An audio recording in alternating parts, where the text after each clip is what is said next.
Hello everyone, I just came in from working outside in my yard. It's a beautiful sunny spring day. I miss you all. I hope you liked chapter 1, so let's get started on chapter 2, Animal Language. It happened one day that the doctor was sitting in his kitchen talking with the cat food man who had come to see him with a stomach ache. "Why don't you give up being a people's doctor and be an animal doctor?" asked the cat food man. The parrot, Polynesia, was sitting in the window. She was looking out at the rain, singing a sailor song. Then she stopped and started to listen. "You see, doctor," the cat food man went on, "you know all about animals, much more than what these here vets do. That book you wrote about cats, why, it's wonderful. You might have been a cat yourself. You know the way they think and listen. You can make a lot of money doctoring animals. Do you know what? You see, I'd send all the old women who had sick cats or dogs to you." "Do they get sick often?" asked the good doctor. "All the time," answered the cat food man, "because the old woman always gives them too much to eat. And look at all the farmers round about who had lame horses and weak lambs. They'd come. Be an animal doctor." When the cat food man had gone, the parrot flew off the window to the doctor's table and said, "That man's got sense. That's what you ought to do. Be an animal doctor. Give the silly people up. They haven't brains enough to see you're the best doctor in the world. Take care of animals instead. They'll soon find it out. Be an animal doctor." "Oh, there are plenty of animal doctors," said John Dolittle, putting the flower pots outside on the windowsill to get rain. "Yes, there are plenty," said Polynesia, "but none of them are any good at all.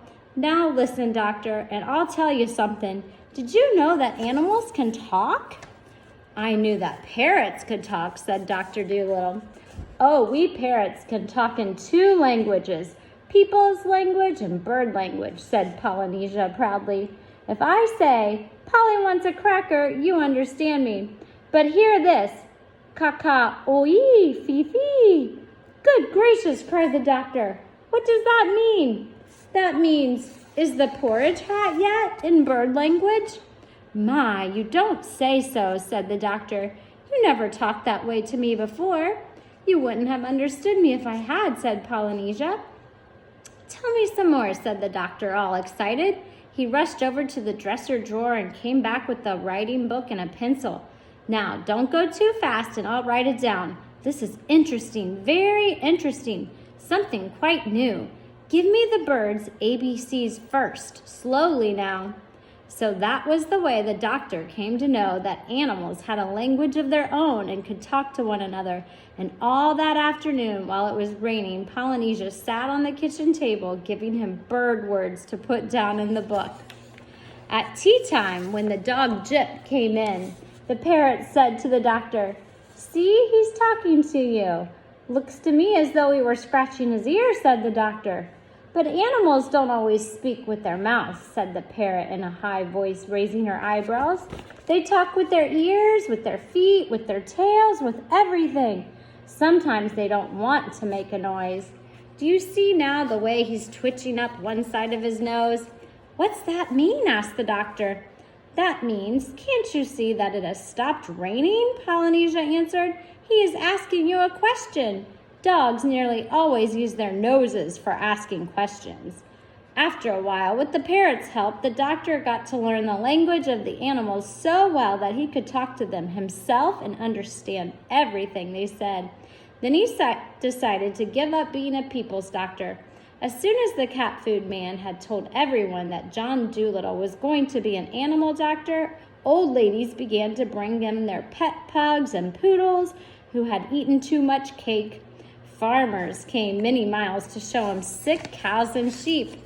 One day a plow horse was brought to him. The poor thing was terribly glad to find a man who could talk in horse language. "You know, doctor," said the horse, "that vet over the hill knows nothing at all. He has been treating me 6 weeks now for bad knees. What I need is glasses, same as people. But that vet over the hill never even looked at my eyes. He kept on giving me big pills. I tried to tell him, but he couldn't understand a word of horse language. What I need is glasses. Of course, said the doctor. I'll get you some at once. I would like a pair like yours, said the horse, only green. They'll keep the sun out of my eyes while I'm plowing the 50-acre field. Certainly, said the doctor. Green ones you shall have. I'll have them for you next week. Come in again Tuesday. Good morning. Then John Dolittle got a fine big pair of green glasses, and the plow horse stopped going blind in one eye and could see as well as ever. And soon it became a common sight to see farm animals wearing glasses in the country around Puddleby. And so it was with all the other animals that were brought to the doctor. As soon as they found that he could talk their language, they told him where the pain was and how they felt, and of course it was easy for him to cure them. Now all the animals went back and told their brothers and friends about the good doctor with the big garden. And whenever any creatures got sick, they came at once to his house, so that his big garden was nearly always crowded with animals, trying to get in to see him. Horses and cows and dogs came, and even little things of the field came, like harvest mice and badgers and bats. There were so many that came that he had to have special doors made for the different kinds. He wrote horses over the front doors, cows over the side door, and sheep on the kitchen door. Each kind of animal had a separate door. Even the mice had a tiny tunnel into the cellar where they waited in rows for the doctor to see them. And so in a few years' time, every living thing for miles and miles knew John Dolittle, MD, and the birds who flew to the other countries in the winter told the animals in faraway lands of the wonderful doctor of Puddleby on the Marsh. They told how he could understand their talk and could help them in their troubles. In this way, he became famous among the animals all over the world, and he was happy and liked his life very much. One afternoon, the doctor was busy writing in a book. Polynesia sat in the window, as she nearly always did, looking at the leaves blowing about in the garden. Then she laughed aloud. "What is it?" Polynesia asked the doctor, looking up from his book. "I was just thinking," said the parrot, and she went on looking at the leaves. "What were you thinking?" "I was thinking about people," said Polynesia. "People think they're so wonderful. The world has been going on now for thousands of years, hasn't it? And the only thing in animal language that people have learned to understand is that when a dog wags his tail, he means, 'I'm glad.' It's funny, isn't it? You are the very first man to talk like us."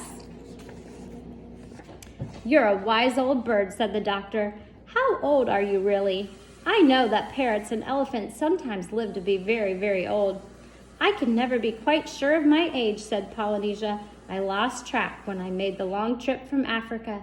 It's either 183 or 182. Either way, I'm still quite young, you know." I'll see you tomorrow. The next chapter is more money troubles. Have a great day.